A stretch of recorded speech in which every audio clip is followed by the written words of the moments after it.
আসসালামু আলাইকুম। Hello everyone, welcome to my page Poppy's diary. আমি আপনাদের দেখাতে চলেছি গরু মাংসের কালাভুনা রেসিপি।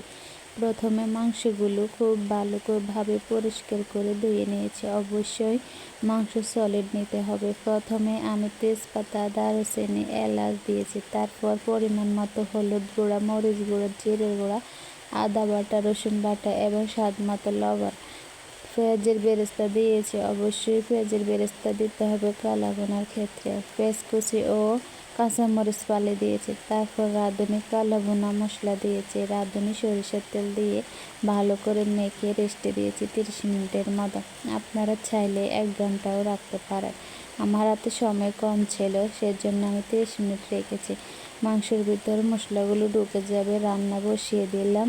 মাংসগুলো ভালোভাবে কষিয়ে নেব। তারপর অল্প অল্প করে পানি অ্যাড করে মাংসগুলো সিদ্ধ করে নেব। আমি ভিডিওগুলো নিতে পারিনি। ঝোলগুলো একদম শুকিয়ে নেব এবং অনবরত নাড়তে হবে। এভাবে নাড়তে নাড়তে কালার চলে আসবে এবং রান্না শেষ হবে। আজকে এ পর্যন্তই। আল্লাহ হাফেজ।